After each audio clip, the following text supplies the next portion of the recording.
En 3 jours, toutes ces plaies étaient déjà guéries. Vous vous rendez compte? Toutes ces plaies qui étaient profondes, en 3 jours, étaient déjà guéries. Encore un signe qu'il était un corps divin. Ah, waouh!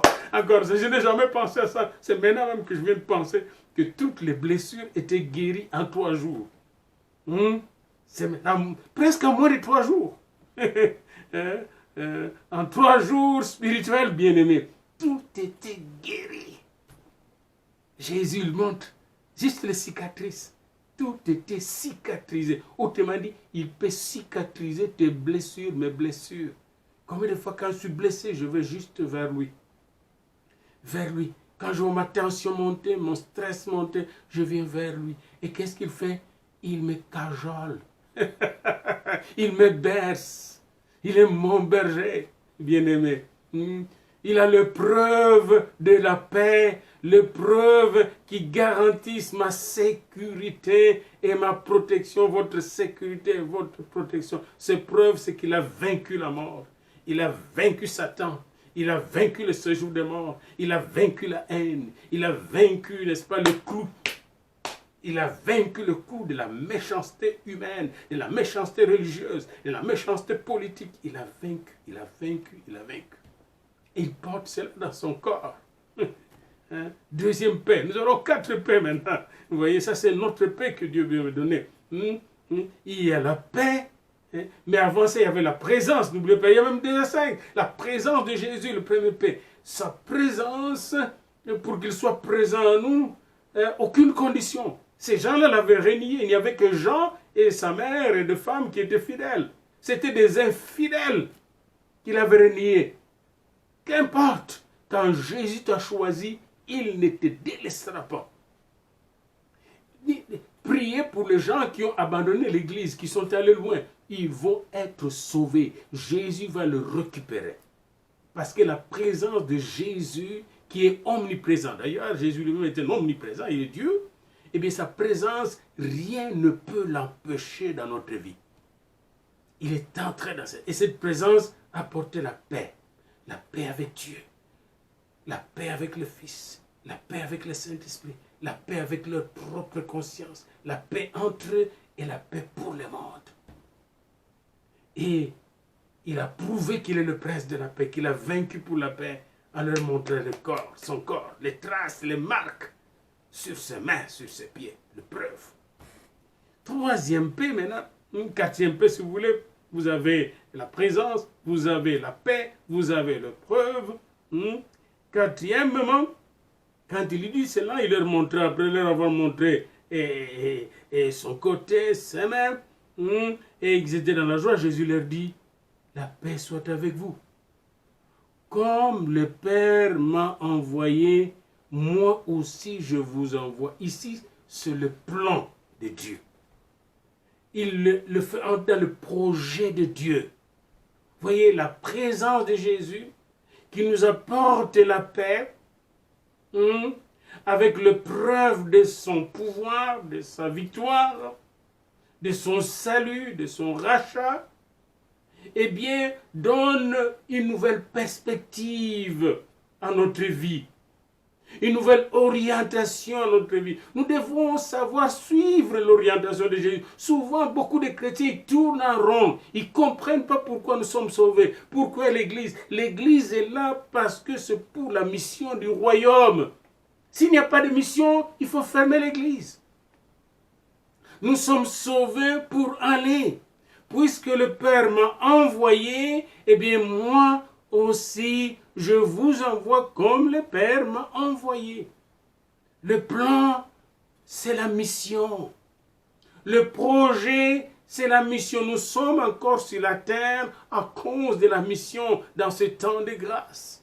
Quand la mission serait terminée, l'Église sera enlevée. Les saints seront enlevés. Nous sommes ici pour la mission et jamais oublier que nous devons nous investir dans la prière, nous investir en argent, nous investir dans les actions pour la mission. Si nous ne faisons pas la mission, nous sommes des démissionnaires. C'est important, bien-aimé, de le savoir. Ces paix-là, c'est le plan. La présence de Jésus dans nos vies qui nous apporte la paix et qui nous donne le preuve de sa victoire sur la mort, cette présence nous donne le plan de mission de Dieu. La mission est la mission de Dieu, la mission de Jésus-Christ, la mission du Saint-Esprit. C'est pendant la mission qu'on fait des expériences de miracles. Si on n'est pas en mission, pourquoi Dieu va nous donner les dons? Qu'est-ce que nous allons faire avec les dons spirituels? Pourquoi il va nous donner des prophétiser pour les fans? Pour la divination, mais non. Pourquoi il va nous donner de guérir les malades? C'est pour la mission. La délivrance déjà, c'est pour la mission, le salut des âmes. Alléluia. Comme le Père m'a envoyé, moi aussi je vous envoie. Et il parle à des gens essoufflés, à des gens épuisés émotionnellement, à des gens traumatisés, à des gens infidèles, à des gens découragés, abattus. Pour la plupart qui étaient là, au moins 10 de ses disciples avaient échoué totalement. Il parle à des gens sans valeur, à des gens appauvris. Et là il dit, comme le Père m'a envoyé, eh bien moi aussi, je vous envoie. Je vous envoie. Il va envoyer ces gens-là mal équipés. La plupart d'entre eux étaient des illettrés. À peine ils pouvaient lire et calculer. Puisque le Père m'a envoyé, moi aussi je vous envoie. Il leur donne une perspective nouvelle, la perspective du royaume, la perspective de Dieu. Il leur donne un plan nouveau, il leur révèle le plan de Dieu, la mission de Dieu, le projet de Dieu. Alléluia, pour sauver l'humanité. Comme le Père m'a envoyé, moi aussi je vous envoie une nouvelle perspective. Nous devons, dans ces temps post-pascal, n'est-ce pas, nous mettre en ordre de bataille et marcher avec celui qui est présent dans nos vies, présent dans nos échecs, présent dans nos tourments, présent dans nos pauvretés, présent dans nos limites. Il vient, il nous apporte la paix et la preuve que lui est le Tout-Puissant, que lui est le vainqueur. Il nous apporte l'épreuve, il porte l'épreuve. L'épreuve se trouve dans ses mains, dans ses pieds, l'épreuve se trouve dans son côté droit. Il a le preuve de sa victoire, de sa puissance, de sa gloire. Il a le preuve de sa toute-puissance et d'avoir tout accompli à la croix. Il porte en lui l'épreuve. Alléluia, alléluia, alléluia. Nouvelle perspective, nouveau plan. C'est le temps, il faut regarder dans votre tête combien de temps vous passez dans la prière pour la mission. La mission au Canada, la mission dans le monde. Combien de temps? Temps de prière. Est-ce que vous êtes engagé vraiment dans le plan de mission, dans la prière? Est-ce que vous avez envoyé des missionnaires? Combien vous avez investi dans la mission de Christ dans le monde? Et toutes ces choses doivent être des chrétiens pragmatiques. Puisque le Père m'a envoyé, eh bien Jésus dit, moi aussi je vous envoie. Et là, Pierre regarde. Jésus ne lui a pas encore posé la première question, m'aimes-tu? Non, il regarde. Dieu l'envoie malgré lui. Dieu t'envoie malgré toi. Dieu m'envoie malgré moi. Alléluia. Alléluia. Son appel est irrévocable, irréversible. Vous ne pouvez pas régimber aux aiguillons du Seigneur. Alléluia. Alors, voyez-vous, cette perspective, ce plan de Dieu, et vient justement détruire le plan de Satan. Dans la vie de tous ces gens, le Satan, son projet était de les cribler comme on crible du froment. Son plan était démoli par le plan. Jésus donne le plan directement. Il dit, vous ne serez pas des chômeurs. Je vous envoie, vous serez très occupés. Vous n'allez pas manquer de l'emploi. J'ai un emploi pour vous. J'ai ouvert une entreprise pour vous. Une grande industrie mondiale, universelle, céleste. L'industrie du royaume. Alléluia, alléluia, alléluia. Quand j'en parle, il n'y a pas de chômeur là. Alors maintenant, après avoir dit cela, Jésus sait à qui il parle. Il dit, après ces paroles, c'est là notre verset, après toutes ces paroles, de sa présence, de sa paix, de ses preuves et de son plan de mission. Après toutes ces paroles, il souffla sur eux. Il souffle. Et là, c'est le pouvoir de notre Père. Il souffla sur eux. Et beaucoup de théologiens biblistes très sérieux savent que Dieu n'a soufflé que 2 fois dans la Bible. La première fois quand il a créé Adam, lorsqu'il a fini de créer Adam avec de la boue, de la poussière, il a soufflé sur lui pour lui donner une âme vivante.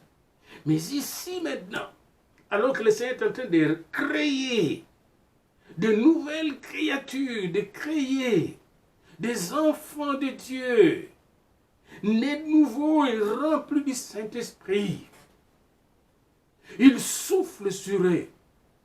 Il dit, recevez le Saint-Esprit. Ça va se manifester au jour de la Pentecôte. Mais ce souffle-là qu'il a donné était déjà en eux. Il souffla sur eux son pouvoir, sa puissance, sa sagesse, son intelligence. Il souffla sur eux la toute-puissance de Dieu, le Saint-Esprit. Dieu, le Saint-Esprit, le Saint-Esprit est Dieu.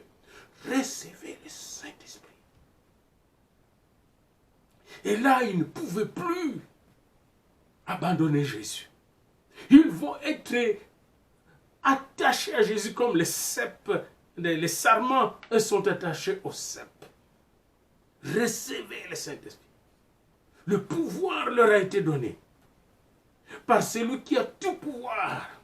C'est pourquoi là, on peut comprendre Matthieu 28 qui a dit, tout pouvoir m'a été donné dans le ciel, sur la terre. Allez. Mais avant d'aller, il a soufflé sur eux.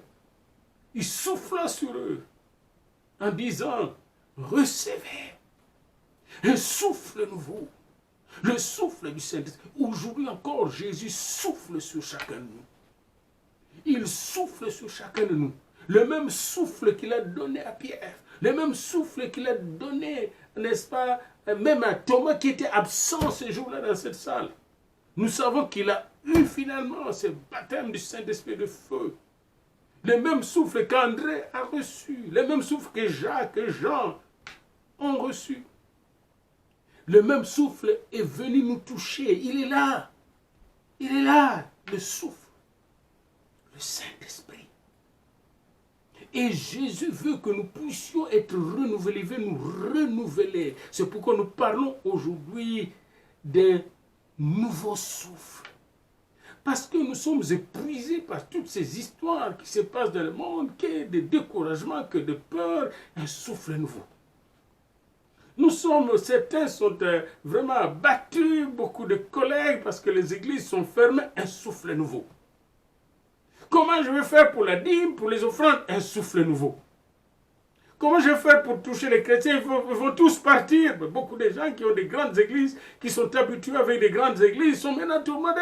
Un souffle nouveau. Un souffle nouveau. Comment je vais faire pour l'enseignement et les universités? Un souffle nouveau. Les collèges chrétiens, un souffle nouveau. Dans certains mariages, les gens sont séparés, un souffle nouveau. Comment je fais pour le confinement? Un souffle nouveau. Le souffle qui renouvelle. Le souffle qui donne de nouvelles méthodes de vie. Nous devons changer de méthodes de vie, des méthodes de pensée, de raisonner. Nous devons innover des méthodes célestes. Des souffles qui nous donnent de marcher, un souffle qui va nous donner de marcher selon l'esprit et non selon la chair. De saisir les opportunités de Dieu dans tout le domaine. Les hommes d'affaires chrétiens ne seront plus les mêmes après, comme les femmes d'affaires chrétiennes après ces moments. Ce moment qui est tombé pendant le temps pascal. Et peut-être qu'il va finir probablement avant la Pentecôte. Préparons-nous pour la Pentecôte parce que nous voulons passer le 28, le 29, le 30, le 31, n'est-ce pas, du mois de mai, nous voulons le passer dans la prière pour la Pentecôte. La Pentecôte qui arrive, bien-aimés. Nous devons vivre cette Pentecôte, passer même 3 jours de jeûne et de prière. Pour être encore abreuvés, renouvelés, préparons-nous. 50 jours après, n'est-ce pas, le début de la fête de pain sans levain. arrive la fête de la Pentecôte. Et cette année, nous avons la grâce de l'avoir. Si les églises ne s'ouvrent pas, tant mieux. Nous avons le temps de prier dans nos maisons comme les disciples ont prié dans une maison. Alléluia, alléluia. Et Jésus qui a soufflé sur nous va faire exploser des fleuves d'eau vive, va faire exploser le feu du Saint-Esprit. Alléluia. Un souffle nouveau. Moi, je suis sûr et certain qu'il nous a enfermés dans nos maisons pour nous souffler, n'est-ce pas, de nouveau. Il veut souffler de nouveau. Il veut nous changer. Oh, trop de chrétiens sont restés dans l'ancienne mentalité. Ils réfléchissent encore selon la chair. Ils parlent encore selon la chair. Ils marchent encore selon la chair. Et hier, le Seigneur m'a fait rire, bien-aimé. Et comment il a exercé, si vous allez dans Marc 6 et 8, vous allez voir cette histoire-là de pain. Et comment il amenait progressivement ses disciples à marcher selon l'esprit, non selon la chair. Bien-aimé dans le Seigneur, il n'y avait pas à manger. Puis la belle solution était de renvoyer la foule, selon l'humain. Et là, Jésus dit à ses disciples, on ne peut pas le renvoyer. Si on le renvoie, ils vont tous se perdre. Il faut leur donner à manger. Donnez-leur vous-même à manger. Mais comment on va faire? Et Jésus dit, fais-les asseoir. Et puis ils lui disent exactement le nombre de pains qu'ils ont trouvé quelque part, et faites-les asseoir. Quand on est assis dans sa présence, encore là, vous voyez la présence de Jésus dans cette chambre où ils étaient, cette maison où ils étaient. Quand on t'assoit dans sa présence, il se passe de nouvelles choses. Là, c'était la multiplication des pains qui ne s'est pas fait comme ça directement. Et ils avaient des sacs de... Non. Plus ils donnaient, plus le pain arrivait. Plus ils donnaient, plus le poisson arrivait.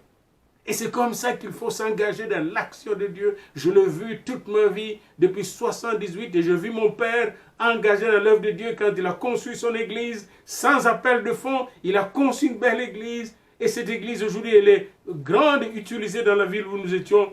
Mais il a fait ça par la foi, avec de nouvelles méthodes. Personne ne pensait construire l'église à la place où il a construit l'église. Aujourd'hui, cette église sert beaucoup de gens dans ce coin-là. J'ai vécu des moments bénis avec ce papa et avec cette maman qui n'étaient pas si riches, mais qui avaient une foi si riche. Bien-aimés dans le Seigneur, nous devons avoir de nouvelles méthodes pour atteindre les gens dans le monde d'aujourd'hui. Mais ces méthodes doivent venir du souffle, pas de nous, du souffle du Saint-Esprit. Nous devons voir une nouvelle manière de prier. Si vous n'êtes pas habitué de vous réveiller le matin, allez dans Marc 1,35. Tous les matins, Jésus se réveillait pour prier. Nous devons changer nos habitudes. Passer du temps avec lui, 1 heure avec Jésus selon Matthieu 26, 40. Marc 1,35. Le temps de la parole de Dieu. Méditer la parole de Dieu jour et nuit. Le temps dans les témoignages pour gagner les âmes. Nous devons avoir un programme de témoignages.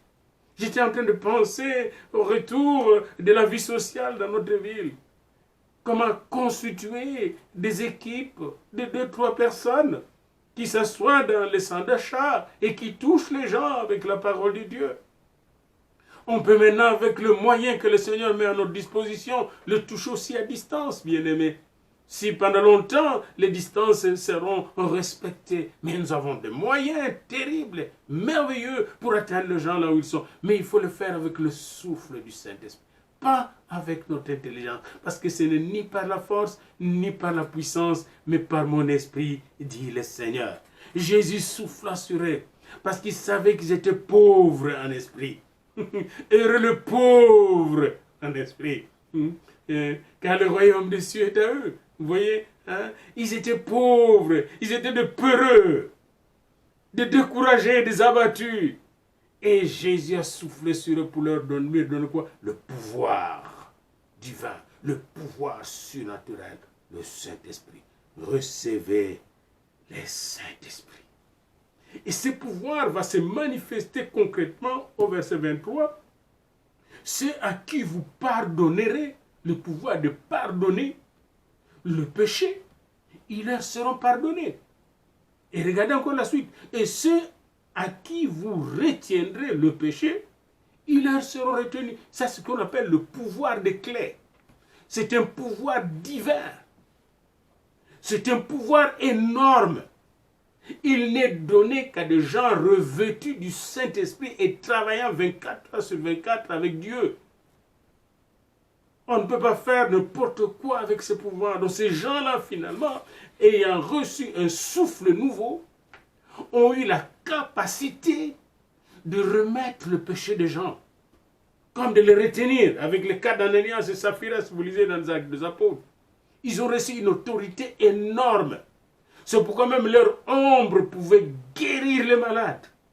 Ils avaient un pouvoir énorme. Mais laissez-moi vous dire ceci en atterrissant. Savez-vous que le même pouvoir est à notre disposition?